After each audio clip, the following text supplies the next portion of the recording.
Welcome to Margin of Thought, where we make space for the questions that matter. I'm your host, Priten, and together we'll explore questions that help us preserve what matters while navigating what's coming.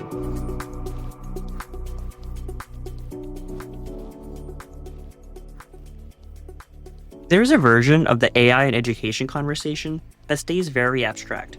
Policy debates, think pieces, conference panels, and then there's a version that happens in a real classroom with real kids, in a city that doesn't always make it into the conversation. Today's guest is Mary Newins, a computer science teacher at a diverse high school in Greensboro, North Carolina, where she teaches AP Computer Science principles and is stepping into a new role this year as her school's informal AI resource for faculty and staff. What makes Mary's perspective unusual is the arc that brought her there. Decades in corporate sales, hotel management, and business-to-business work before returning to the classroom in her 60s, and finding that her students know less about what AI can do for them than they think, and more than she expected. We're going to talk about how she uses ducks to change the culture around AI in her classroom, what it actually looks like to let kids use AI responsibly, and what a teacher who came up before the internet has figured out that a lot of younger generations miss. Let's begin. So I'm a relatively new teacher. I got my degree in education in the early 80s and just entered the classroom about a year and a half ago. So I teach computer science and I taught AP computer science and computer science principles. And this coming year, I'll be teaching computer science principles 1 and sport and event marketing. And then in the spring, I'll do AP, CSP, and computer science. And I don't think I'll do sport and event marketing. I believe it's a class that they put a lot of kids in that they don't know where to put them. And I even said to them, let's do computer science discoveries, which is real basic and not big challenges, and put our kids that don't know what to do in there. That's a lot more marketable scope of skills than sport and event marketing. Right. Tell me a little bit about your school. Is it a private school, public school? Where in the country is it? Student population size? Student population size is 900 and change, 9 through 12. I would say, I think 12% of our population is Caucasian, and the rest is a variety, predominantly African American and Latino. We're about 70% of just our Spanish speaking and African American population. We're in what I would call more of a rural neighborhood, but we're not far out of the city center of Greensboro. And we also pulled from the city of High Point. So it's a very diverse school. I absolutely love teaching there. I love my kids, even though sometimes I get some of the stronger discipline problems. I'm sure at some point I'll come across one that just isn't going to work in my classroom. But so far, I've been able to wrangle them in. And I think the kids know that I wasn't always a teacher. And so they kind of don't know what to expect from me, and which is fine. It's exactly the way I want it. I do run a very strict classroom. And in terms of technology, like personal technology devices, like their telephones and such, our school put in a new policy this past school year where when the kids enter the classroom, they drop their cell phone in a numbered space in this suitcase so I can zip it up and take it out if there's a fire drill or something like that. Right. And it is not adhered to 100% by all teachers. I do adhere to it. And, I audit the phones a couple times a week to make sure everybody's in there. If someone has a phone violation, I write their name on the board. And if they get 2, that phone gets taken away and they have to get it at the office. So I'm pretty strict about that. I do, however, use the kids' phones as an incentive. So if I want to, let's say, make sure everybody gets done with this or this, I might say, if we are done by 10 till 1, I'll let you guys play on your phones for the last 10 minutes.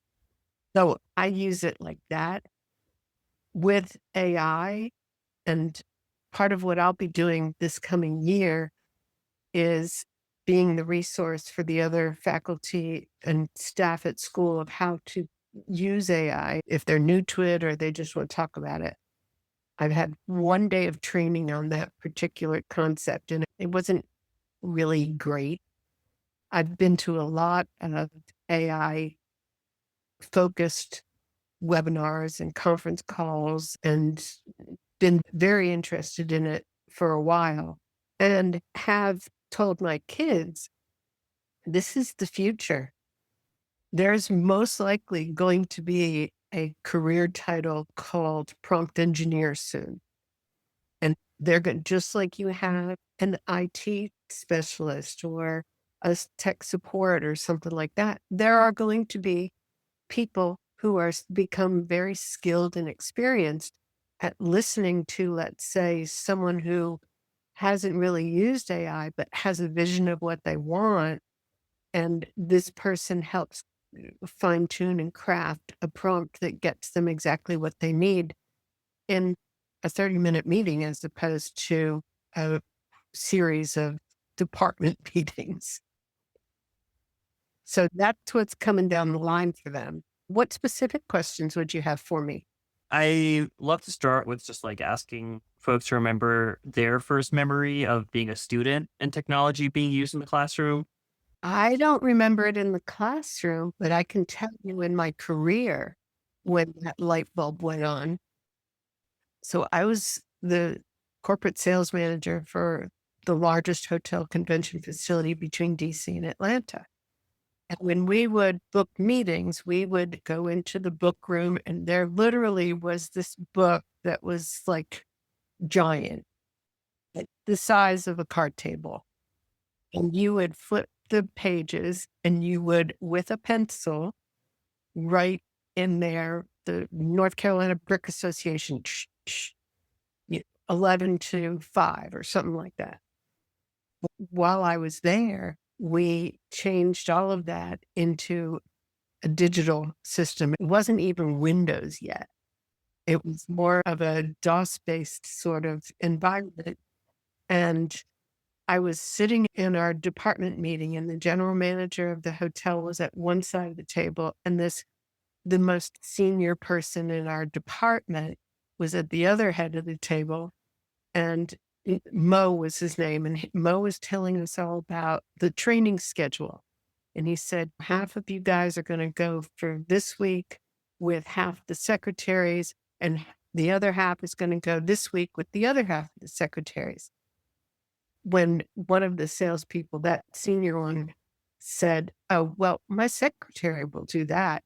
And he leaned forward on the table and he said, you will be your own expert. And that's when it hit me. I'm like, all right, I hear that loud and clear. And I was just bitten by the bug of that and was teaching my kids my children kids. I taught my son how to read with a compact presario and a CD of Berenstain Bears. I was a very quick adopter, but that was the moment for me. When you initially got the education degree, did you think you were going to go into teaching? And then what caused you not to at that point? And then what caused you to come back? Well, so I did think I was going to be a teacher because my mom had been a teacher. My grandmother was a teacher. My grandfather had been a principal, and my grandmother had 8 sisters, and several of them were teachers. So it was like, of course I'll grow up and be a teacher. Once I finished my degree in education, I had gotten married and was moving from Ohio to Wisconsin. So I got my certification in both Ohio and Wisconsin. And then we moved to Wisconsin. I don't even think I looked into teaching then because I was already involved in retail and sales and things like that, and ended up going into a full-time outside sales career w at that time and just stayed in the business to business world from then on. And so until COVID hit and I had been working in Manhattan at that time, and my husband and I just well, my first husband passed away in 2007, so this is a different husband. But he and I just decided we were gonna go live near either my daughter or my son, and my son and his family live in Alexandria, Virginia, and my daughter lives and her husband live in Greensboro. We kind of talked about which one would be better, and we picked Greensboro, and our neighbor across the street suggested that we do substitute teaching, and I was like, "That sounds fun." And so I did some substitute teaching. My husband got the first substitute teaching job that he took, ended up being the one he's still in. He teaches carpentry, and he had 37 years in the motion picture and television set construction business and house building and all kinds of stuff. So when the principal met him, he was like, and it's funny to hear my husband talk about um, now. He says, I have a shop, I have a classroom, I have an office, I have a design room. It's air conditioned. And I teach kids how to do all this stuff, and they pay me. Oh, that's great. Yeah, so we're both loving this, and it is a retirement for us because we worked pretty heavy duty jobs before we got into teaching. So honestly, summer's off, and next summer I'm going to take more time off. I did a lot of PD this summer, Right. but it was just full circle moment, I guess, because I had a lot of experience in IT and, all kinds of different computer applications and such. And so it was an easy transition. And I remember when the principal asked me to take the position permanently, he said, I just can't seem to find any computer science teachers. I said, that's because they're writing their own tickets out there. They're not interested in teacher salaries. That's an amazing journey to the classroom. And that's the short version. Yeah, I'm sure. So tell me a little bit about what teaching computer science has been like as the AI capabilities have gotten stronger, because obviously you hear rhetoric from some of these tech CEOs, and they're very clearly thinking that like software engineering is going to be offloaded to AI largely. I think NVIDIA's CEO said software engineers are going to be gone in a few years. Microsoft, I think 2 days ago, was talking about how like their stock keeps growing, but they're laying off folks, and they were trying to help people see that like this is the reality of AI. Like, I was surprised he was so direct about it. We had started seeing trends. Well, I would just like to follow this stuff, but the larger tech companies were hiring less developers in the last few years, and so each year there were just less job openings. That's normally how this stuff is going to happen, right? It's not going to be like a massive set of layoffs overnight. It's going to be like we're going to hire less and less and less of a certain position. But Microsoft is starting to do some layoffs, and that was shocking. And then there's people who say, well, you can't possibly understand a world that is driven by computers without learning computer science. And so I'm curious what your opinion is on that and how you talk to your students about it. First of all, I think it's unfortunate that a lot of the kids come into my classroom with the perception that they'll use AI and sneak using it, Right. like it's cheating or something. Whereas they don't, it takes them a while to really get the point that I want them to use AI. I want them to I need to know. So I need three things if they're going to use AI. One, I need to know which tool they used. I need to know what their prompt was. And they need to be able to explain what they extracted and put together from that without looking at the AI documentation. So, as far as I'm concerned, that's the same thing as looking it up on Google or Britannica. You're going to cite your source. You're going to write about what you were looking for. And then you're going to write it in your own words or use the AI words. Maybe you wrote a great story, but you're worried that your grammar isn't correct. So take this great story and tell AI to make sure all the grammar's correct. When that kid gets the grammar corrected back, they see that and they're learning where the commas go and all of the other things that so many kids, even in high school, don't know, or they don't feel it's important, even if they do know it. But also, I want to go back 2 things. One, this coming year, I have this jar of little ducks, and every time a kid finds a way to use AI, I'm gonna tell them, "Go quack, quack," and then they're gonna tell us what they went to AI for, what they found, and how they used it. And then I'm gonna encourage them to ask each other questions like, "Well, how do you know that's true?" Or, did it say what the source was?" Or, "Do you agree with that?" Or, "Did you look at any other source?" I'm gonna really encourage them to question because I believe that experience and this popped up in my head because I'm still not thinking of using AI as often as I should.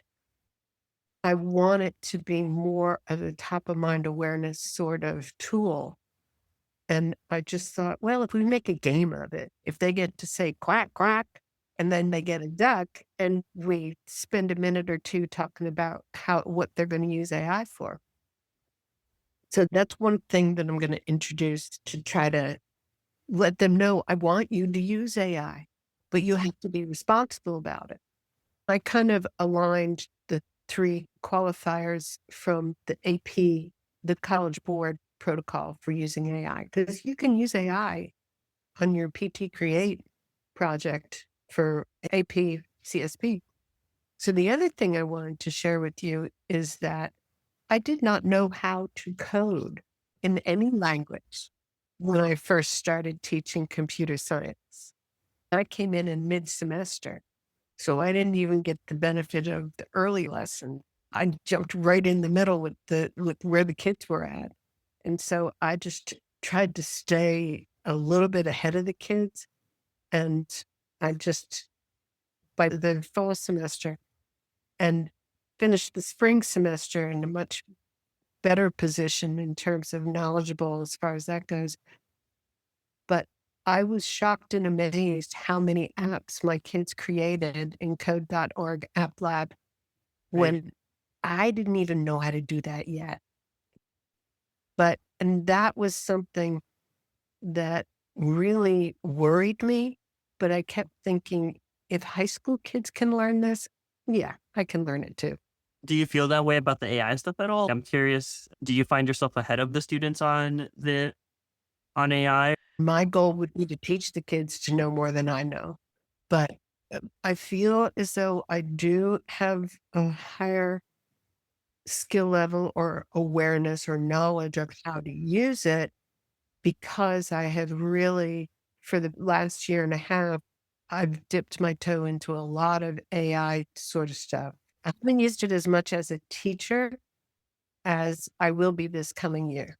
I'd love to hear about both how you plan on using it this year, but also conversations you've had with colleagues, because obviously you're teaching in the computer science world and the intersection is much clearer. And I think you can embrace it a little bit more and see the value of it. When we talk to teachers in other disciplines, there's a lot more fear.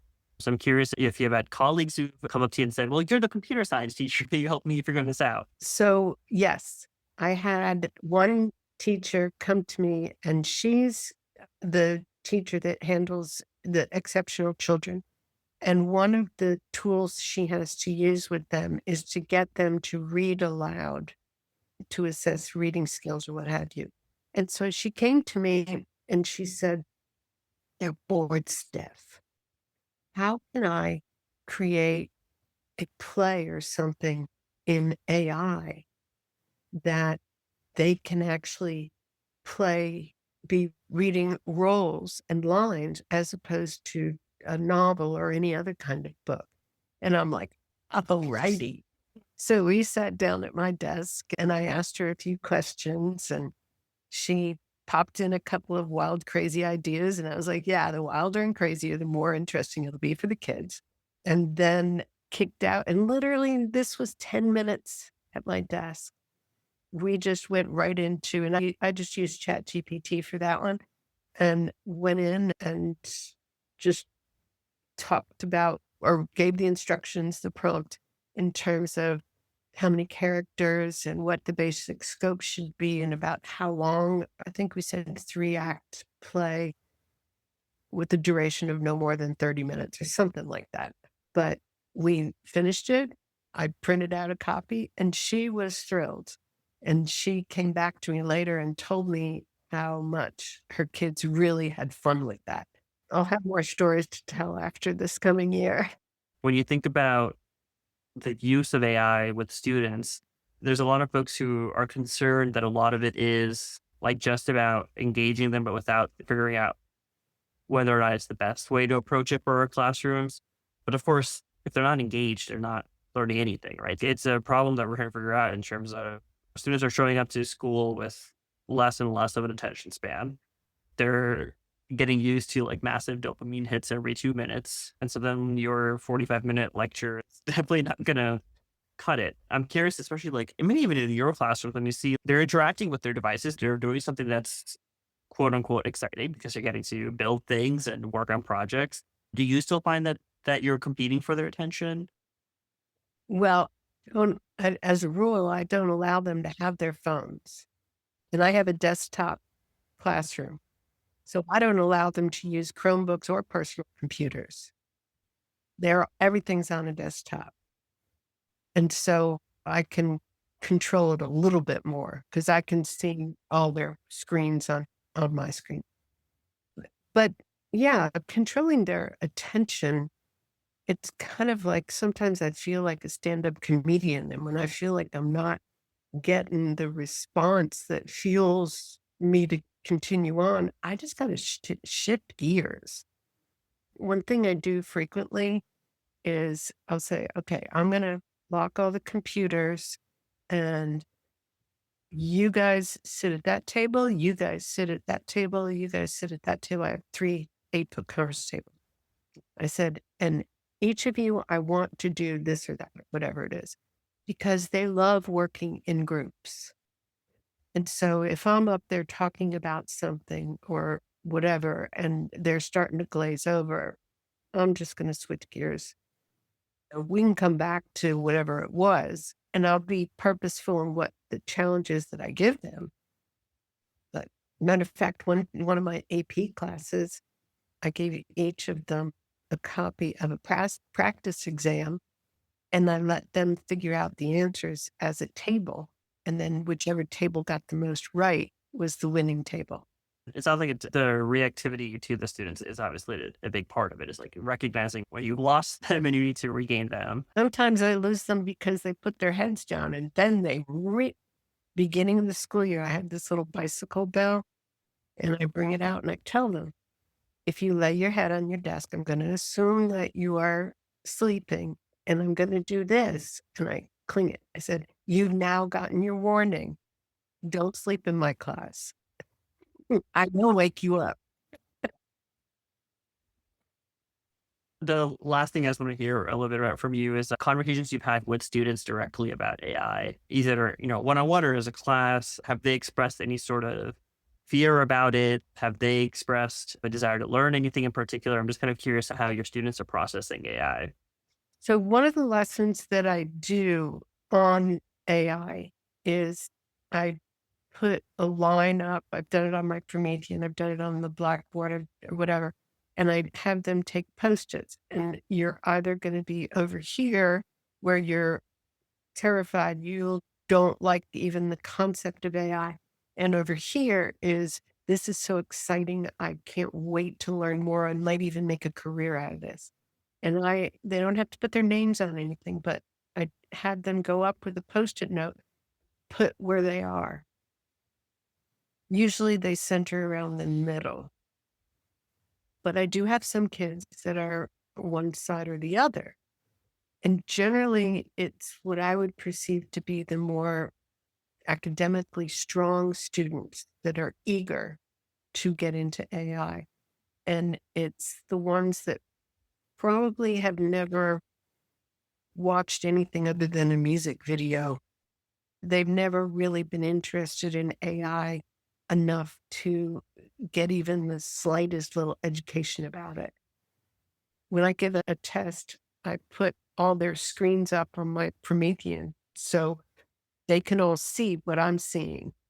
And as soon as I see from, they can't read each other's screens, but that way I can travel around the room because cheating is rampant.